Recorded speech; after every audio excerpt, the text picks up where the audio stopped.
I'm Gordy Tupper. Welcome to Check Around and welcome to May. Finally, after a horribly cold winter, it's time for the good weather. And we got some neat stuff coming up on the show today. We're going to head up to Chemainus to have a look at the new Chemainus gardens. We're going to go over and talk with Rob Reed at Frontrunners and the solution for what happens if your car gets a little pranged up. Stick around.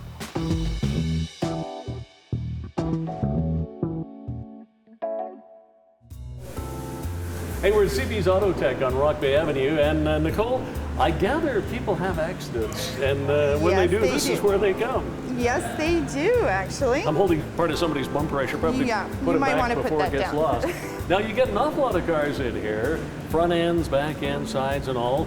All of the repairs have to be done, frame straightening over there. Yes. But then after it's done, I guess there's a painting procedure it has to go through. There is a painting procedure, and actually just this way is our state-of-the-art side draft drive-through paint booth. By the way, I rather like the paint job on this. Yes, and actually that's the same paint that is put on any other vehicle actually that comes through here. I don't believe that.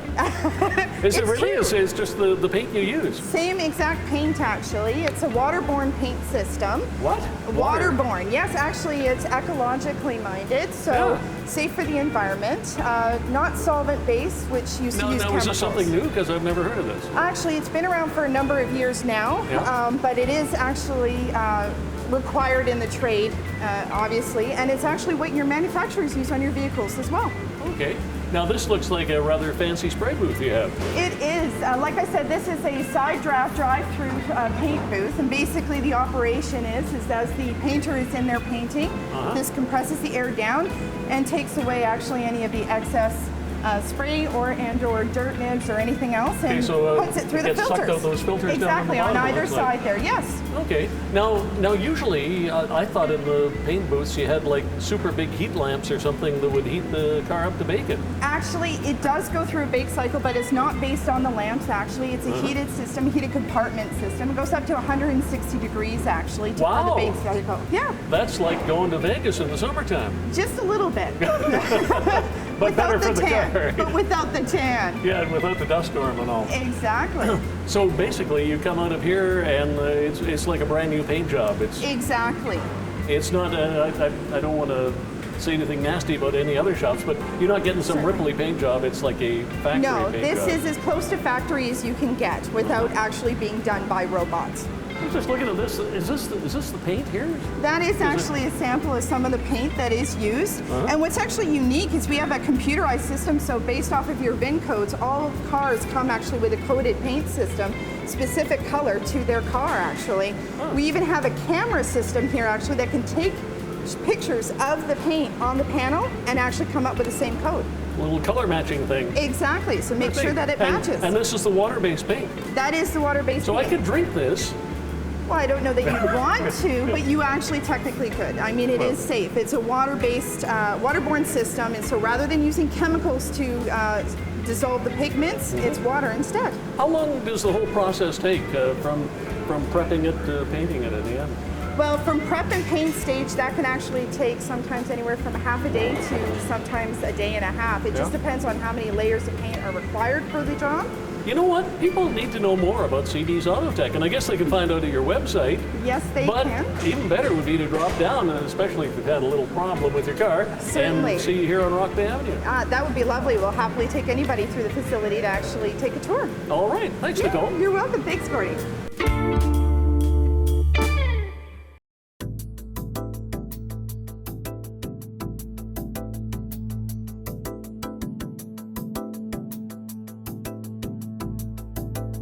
Hey, we're back at Frontrunners. Let me set a quick scene for you. You've just run a race, a 10K, a 8K, a half marathon. First off, you're out of breath, or is that just me? And secondly, well, I don't know, Rob Reed, what should you do after the race for a bit of recovery? The good thing is we're on an island, so I'd go and stand in the ocean. Really? Seriously? Yeah, cold is really good on the muscles, so standing in the ocean is not a bad thing. That's really cold. Just don't go too deep. Yeah, there you go. Well, yeah. But on land, you can do some other things as well. During the race, you might have been addressing compression. And we talk about RICE, rest, ice, compression, elevate. And compression is one of those important things you can do to help the muscles recover faster. So now there's a lot of products. This is after the race? This could be during the race, which will help things for after the race. Okay. So there is one thing like that you can do. The other thing you can do is a lot of people use rolling sticks and just refresh the muscles, so to speak, to keep the blood flow just going. Rolling it on your muscles? Exactly. Oh. And a lot of this can be before or after, but after, is that time you want to make that recovery happen. And of course, the best scenario is if somebody does it for you.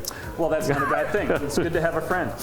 And then, depending on how your feet are doing, it's not a bad thing to do first thing in the morning, but then after race 2, there's all kinds of, this might look scary to you, Gord. A little. Yeah. So will you put it on the ground and run your foot over? Yeah, just roll this over your feet. Okay. All right. The idea is, too, that you're going to have feet that don't have blisters and you've taken care of. Really important. Well, hopefully you wear the proper shoes and foot, socks, basically, Right, exactly. so you don't get blisters, because that's sort of like the worst case scenario when you're in an event. And it happens. We used to tape up our toes and things in the longer distance races, but now the socks are so good, the cotton poly, Coolmax materials, that they're so good and they breathe really well. So that's really important. And those toe shoe things are just totally passé now. And well, they're good for the beach, but you wouldn't want to run on pavement with those. Yeah. It's just not enough protection. Okay. We're not Kenyans. And the other thing is, you can get out and stretch out afterwards. Really important to stretch and relax. And there's all kinds of rollers that people use. Mm-hmm. In what way? Well, on the ground, back, legs, all kinds of ways that you can utilize the rollers these days, physiotherapy, and better recovery from your race or hard workout. Okay. I think, I know my grandkids love these in the hot tub, but that's right. But that's not really the point of it. No. So you should be taking care of yourself after the race. Cool your legs, like going in the water, you say. Yep. Is there anything, you see some people that go for another run, they'll jog off for another 2 or 3 kilometers. Short cool down run, depending on what your distance is. So if you're going out to race a 10K, you need to over distance. So going for a short jog right after is not a bad thing to do. And as far as marathoning goes, well, you may not have to run that far after. Okay. But what's really important, though, is not just to go to a dead stop and ignore your muscles in recovery. Let me give you a quick plug for your store. The neat thing I like about coming here to New Balance or Frontrunners is that everybody here is an expert at racing. I mean, the entire staff knows their stuff. Look at this guy back here. Look how much he knows. But we won't ask him right now. The point is, if you need any tips, this is the spot. Frontrunners, we're right at the corner of you in Vancouver right now. Happy to help you out. Thanks, Rob. Thanks, Gord.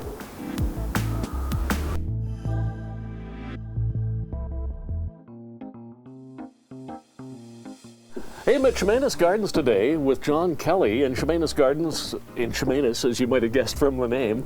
And it's one of those West Coast days going on today, John. It's just a little bit of drizzle here and there, but it sure is nice to be out in the country. Yeah, unfortunately, we have one of the few days that we've had this winter that it is raining here in Chemainus, but I think there's been more than one. Chemainus Gardens, I came in here and I'm looking around and thinking, this is pretty neat. Tell me all about it. What's it all about exactly?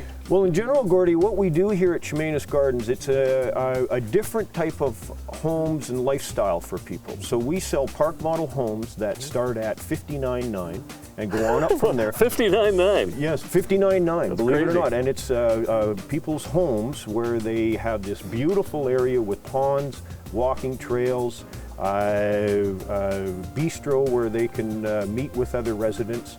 And the homes are small, but we emphasize the exterior the living space, the decks, which we custom build for everybody. Well, I was just looking at this deck we're on here, the one next door, and actually they're building a few around the corner there too. Some of them are massive. I gather you do get to customize these homes a little bit when you buy them. You can customize them right from the beginning. So we take either custom plans, and then we design the exterior. So the park homes themselves come from factories. We pull them in, so they're all set up when they, or we set them all up when they come in, and then people decide how large do they want the deck. Do they want it on the south side or on the west side? And once they're in, they pay a pad rent, and we take care of everything. We do all the gardens, garbage pickup. It's a lifestyle that is, as we say, full of freedom and fun. It's like an outdoor resort you're living in here. I mean, and a great group of neighbors. I've been talking to some of the people around here, and there's some really nice people. You have your own bistro. You have a big hall up there too, a whole center. Yeah, Chemainus Gardens is just under 40 acres in total. As you mentioned, our pavilion up top, we do weddings. There's beautiful gardens up there. It's one of the old Expo 86 buildings that were trucked over here. That's pretty clever. Then the residents here, we refer to it as a bistro. It's a meeting room where they can have coffee, cookies, that sort of thing, and they can have meetings, they play bridge, they do these sorts of things. We're developing our second phase now, which is what we're standing in. We're about 50% sold here. First phase is sold out completely. It's been very successful, and it's a wonderful place. We emphasize, as I mentioned before, the outdoor living. Well, that's the key. You have the ponds here and the trails all around too, which I haven't even had a chance to look at, but you were telling me about it. It sounds pretty neat. And people talk about customizing the decks. You can customize the homes too. Correct. You can, it's almost like building a new home. You can pick your flooring, you can pick your cabinets. The homes themselves can only be, the largest we can be is 12 by 44 feet. So you have to work within those parameters. But we have metal roofs. We, all different things like building a new home. Yeah. Well, there's a couple of things about Chemainus Gardens that are really unique and things that you're going to say, I don't believe it, but we don't have time to tell you right now. We'll come back in a couple of minutes in the show and we'll do that. Excellent. Thanks, Corey.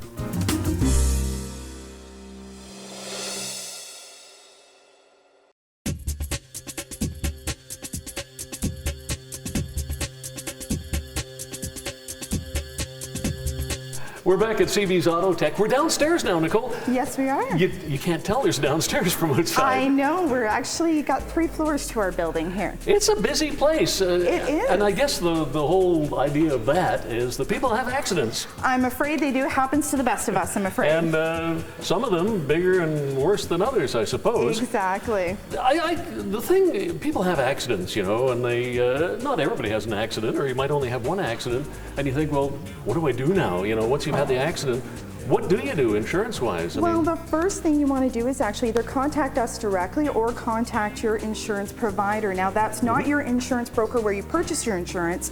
It's actually the people who provide your insurance. Companies such as ICBC, Canadian Northern Shield, Family Insurance, or Economical. Okay, so you contact them. Exactly. Or you. Or myself, and see, we can certainly help you set up I'm confused already. I don't know what. So it's a very simple process, actually. Only requires that one phone call to the insurance provider.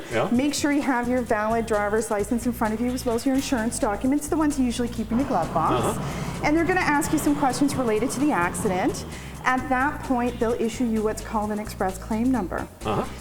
Then they issue us actually electronic message to assignment. We contact you then, the consumer, and book you in for your estimate. Well, what I'm wondering, do you get to choose the auto body shop you go to? Generally speaking, yes, you do, but they do have preferred vendors that they choose to use. You have to be an accredited insurance valet shop in order to actually do the work for the insurance companies. And you are accredited all over the place, I suppose. Actually, we're a nationwide accreditation. We're with Collision Solutions Network, and so it doesn't matter where you are in Canada, actually. You'll get directed to the closest available vendor for you. Okay, but in the case of phoning up your local person here, those people you mentioned, certainly. I say, can I go to CB Auto Tech? And they'll immediately electronically notify us that you'd like to come to our shop, and we contact you and book you in for your estimate. Average estimates usually take about 15-20 minutes. Now, you've probably figured out already that I'm not the brightest light in the shed type of situation. Certainly. So, okay, wow. And so does that mean that you would fill out all the paperwork and stuff here in the office? Yes, actually, we take care of all of that aspect for you. All you have to do is bring your vehicle down, unless it's going to be towed in, such as this one here.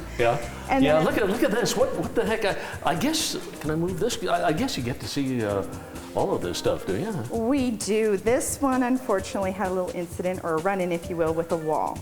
It doesn't take much, does it really? I mean, this is probably like a very minor thing, but it sure messes up your truck. Unfortunately, it does, yes. It doesn't take much to add up very quickly. Okay. CB's Auto Tech, you're here on Rock Bay. It looks like you can do probably just about anything to a car that needs to be done. I noticed a lot of frame straightening equipment over there too. Yes, we do actually have some very specialized equipment here, both for frame straightening. You're also looking at our specialized paint as well too upstairs. Yeah, it's pretty well much. People can find out all about you online, or yes, they can. We do have a website actually at www.cbsautotech.com, and it will, of course, show you some video footage even on there of some of the work that we do. Thank you very much for this. You're welcome. Thank you.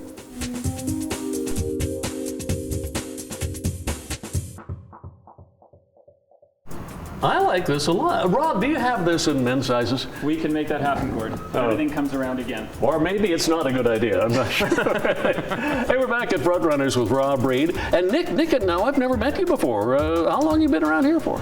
I've been working for Frontrunners for about 9 years now. Now I'm embarrassed. Yeah. And I've been associated with the store since I was 14, so quite a few years. What do you mean you've been associated since you were 14? When I was running, Rob was kind enough to support local athletes, which he still does. Rob? We still do, yeah. Younger Rob. Younger Rob, yes. Yeah. And it was a younger Nick. And when I was 14, I was one of the store-sponsored athletes, ambassadors for the store, and just kind of grew up with the store, and now here I am in the store. That's very cool. I mean, that is neat. You were saying the store has been open for 25 years now, is it? 25 years, yeah, and it's great to have built up staff and people like Nick that are investing in the store now is my succession plan. Yeah. And it's like... Oh, is Nick Plan B? Oh, yeah, he doesn't know that yet. Yeah. And then, we've got a store in Nanaimo, Stefan and Norm up there that was part of our hybrid franchise that we started, and we're going to be doing more with them in the near future with regards to New Balance products and things. Well, I guess the legacy of Frontrunners, really, and the New Balance stores here in Victoria and on the island, is that you develop runners, you help out runners. I mean, you don't just sell clothing for running, you don't just sell shoes for running. Right. You help people and advise them, and in Nick's case, sponsor them and get involved It's got to be more than the product, right? So it's all about, it's like the think local, lace up local as we call it. So anything we can do to get involved in the community, that's what really gives the wealth and richness to what we can do on a daily basis.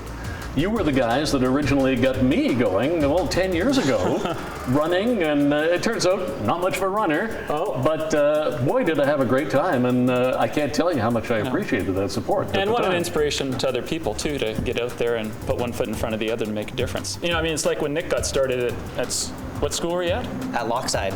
Started running the most number of laps around the school for the Terry Fox run.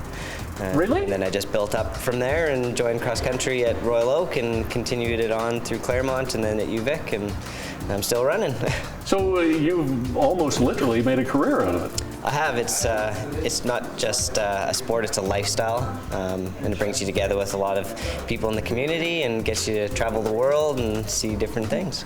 Now, do you feel old yourself that they've closed Lochside Elementary? They have?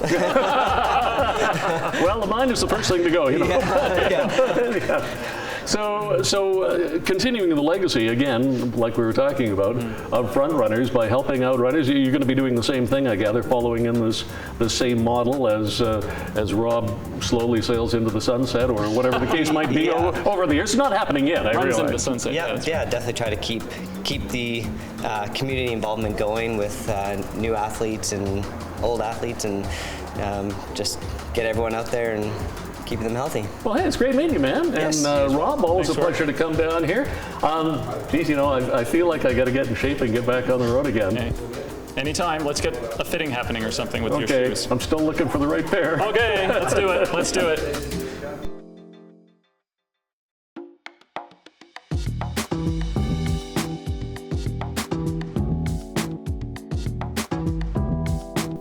We're back at Chemainus Gardens with John Kelly, and I'm loving it out here, John, even with a little bit of dampness falling on us right now. What you are developing here is this park-like community in manufactured homes, and you were saying they start from $59.9, which is sort of unbelievable, really. Yeah, believe it or not, here on Vancouver Island, you can buy a home for $59.9 in this park setting, and it is that's our base price. And then, depending on the customizations and the various things that you want in your home and on the deck, etc., the price can go up from there. But that is the base price and where it starts at. Well, it sounds pretty neat, and it sounds, again, relatively unbelievable. But here's the part that I think is really neat. Once you bought the house for $59.9 or whatever the price might be, you put it down on the pad here, and then you pay one price after that covers everything. Yeah. Again, Gordy, you're right, and a lot of people question this, and they ask it numerous times because it is a little hard to believe. It's $450 a month for the pad rent, Yeah. and we take care of all the gardening. We pick up all the garbage. We take care of everything that people need on a daily basis. Taxes? The property taxes are all included. Yeah. And they have they pay for their hydro and their gas, and that's it, and their telephone. So you're in here, well, even basic cable you said comes involved. Yes, basic cable is included in the price also. So it's a really a different type of lifestyle, and again, freedom and fun is what we emphasize here. Okay, there's another big plus here too, and I know a lot of people will relate to this. There's no strata council. No strata council. No, there's a set of rules. I used to be a strata chairman one time, and I hated myself. Yeah, well, that's kind of a common theme here. There's a set of rules when people come in. They're not really stringent rules, but they're obviously designed to make sure that everybody has the enjoyment that they want of their place and what they can expect. But yeah, no strata. It's all set out on paper before someone moves in. Now, you're sort of right in the middle of development right now. How many homes will there be here altogether? Well, right now, Gordy, we're in phase 1, which is now finished off. That was 36 homes. Phase 2, just over here, which I think that we'll be showing some video footage of. We're about 50% sold in there. That's 36 homes also. We have up to 5 phases. So there'll be a total, depending on the development and how the design goes, we'll have a total of about 200 park model homes here when we're finished. And we expect it to be 3 to 5 years. I noticed we're just looking at a canoe here beside one of the homes. You've got the lakes here that you can actually take the canoes out onto. Again, you know, the outdoor living is something that we really emphasize. We have 3 different ponds. We have a trail system, which is continually being upgraded and built. But a person can take, and with their dog, they can walk for a half hour, 45 minutes on the site here. And dogs are welcome. Very welcome dogs. We have an off-leash dog park in the back, fully fenced, so everywhere else your dog has to be on the leash, but you go into the off-leash dog park and you can just let them run around. How would people find out more about Chemainus Gardens? The easiest way, we're open. Our open houses are 1 to 4, Thursday, Friday, Saturday, Sunday, and we're at 3042 River Road, just outside of Chemainus. We're a kilometer outside of Chemainus. Our website, chemainusgardens.com, and email John Kelly at chemainusgardens.com. What could be easier? Thank you, John. Yeah, okay. Thanks, Brady.